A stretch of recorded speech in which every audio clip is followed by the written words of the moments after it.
Welcome to the Trail Running Briefing, the podcast for trail runners who want to understand their training and run better.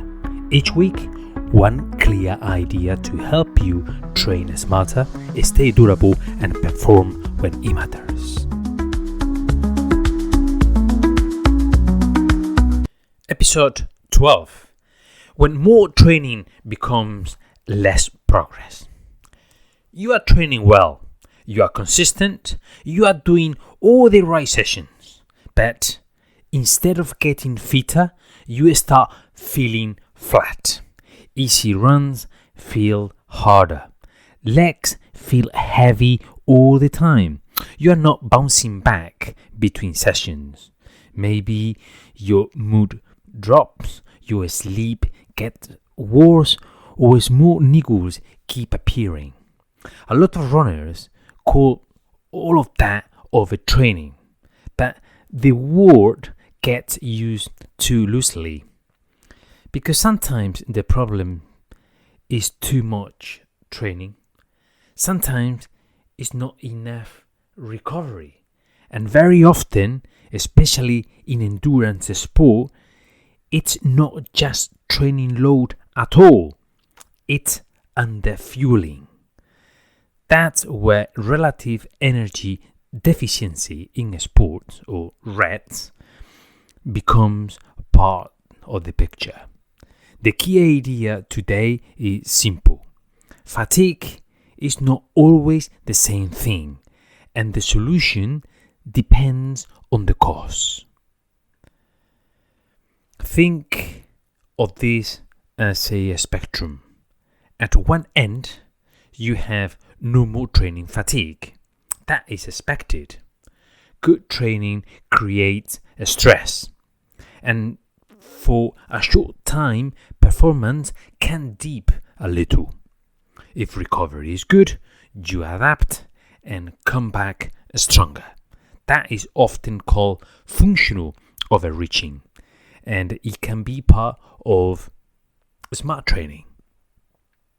The next step is non-functional overreaching. That is when the stress is too much or too repeated for the recovery you are giving it.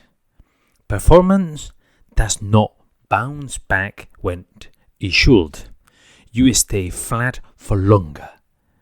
You may feel unusually tired, emotionally off, or just not yourself.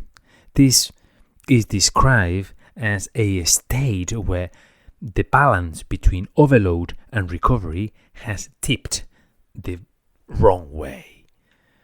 Further down that spectrum is overtraining syndrome. That is not just I had a hard week, it is a prolonged maladaptation with underperformance and wider biological and psychological disruption. It is hard to diagnose because there is no single perfect test and other causes need to be ruled out. In practice, it is rare compared with simpler explanations like poor recovery, life stress, illness, or low energy availability. And that brings us to REDS. REDS happens when energy intake is too low relative to the energy cost of training and life. The IOC defines it as a syndrome or syndrome of harmful health and performance outcomes caused by low energy availability, and it affects both women and men. In endurance athlete, that matters a lot because you can be training hard, eating healthy, and still be under fueling for the work you are asking the body to do. Why does this matter? Because REDS and overtraining can look very similar. The 2021 review by Stellingworth and colleagues show major overlap in pathways, symptoms, and diagnostic complexity, and argued that some cases blame on training overload may actually be driven, at least in part, by underfueling or low carbohydrate availability.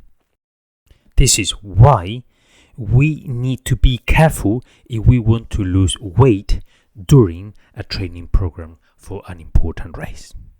So the mental model is this: high load plus poor recovery can break you down, but high load plus low energy availability is even more dangerous. Same tired body, different root cause. And if you only reduce training without fixing the fueling problem, or only eat more without addressing reckless load progression, you may not solve it properly. What do runners usually get wrong? First, they wait too long. They normalize warning signs because ultra training is supposed to feel hard. Yes, training should be demanding, but persistent heaviness, loss of motivation, worsening sleep, loss of performance at the same effort, repeated illness, reduced libido, menstrual disruption, bone stress problems, or feeling emotionally flat are not badges of honor. They are signals. Red, in particular, is linked to broad health and performance consequences, including impaired bone health and poorer performance outcomes. Second, they focus only on the training plan, but load is wider than mileage and vert.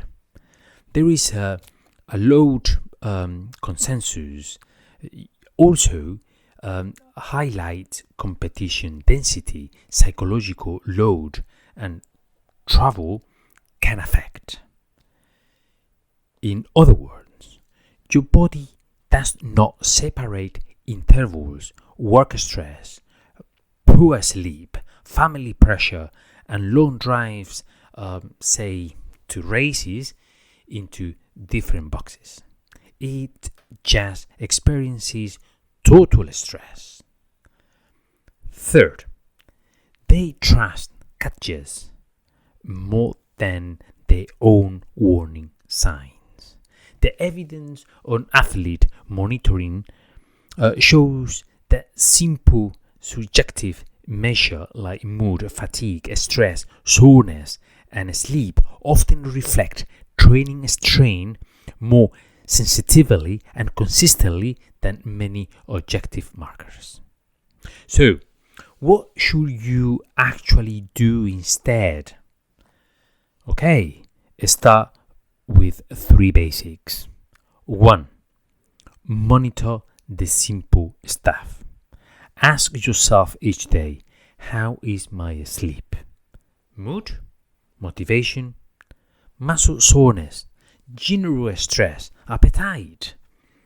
If those are trending badly for days or weeks, pay attention early. 2. Protect energy availability. Do not let hard training sit on top of chronic underfueling. Around key sessions and big weeks, carbohydrate availability matters. That does not mean eating recklessly. It means matching intake to demand. Endurance runners often get into trouble not because they are careless, but because they underestimate how much training really costs. 3. Progress. Load with respect. Build in recovery weeks. Do not stock intensity. long runs, life stress, and poor sleep for too long and call it toughness. Tough athletes are not the ones who ignore warning signs. They are the ones who adjust before the hole gets deep. The goal is not to avoid fatigue. The goal is to recover from fatigue. A few extra evidence-based red flags are worth saying clearly.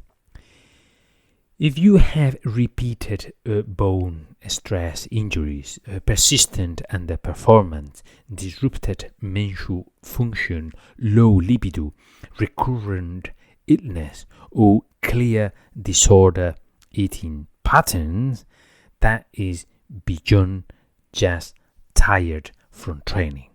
That is when a sport doctor and a sport dietitian can be very important. Yes, the IOC now recommends a structured screening, risk stratification, and clinical follow-up for REDs because there is no single magic diagnostic test. And one final practical point: poor sleep and psychological stress matters more than many runners want to admit. They are not soft variables. They directly shape recovery and readiness. One takeaway: here is the sentence to remember. If training is hard, recovery must be deliberate and fueling must be enough. Not every tired runner is overtrained, but every runner who ignores persistent fatigue, poor recovery, and underfueling is moving closer to trouble. So, when performance drops, do not ask only, do I need to train harder? Ask, am I recovering well enough? And am I eating enough for the work I'm doing? Because in endurance sport, the body does not adapt to training to survive. It adapts to training you can recover from. That's today's trail running briefing. Understand your training, apply it on the trail, and run better.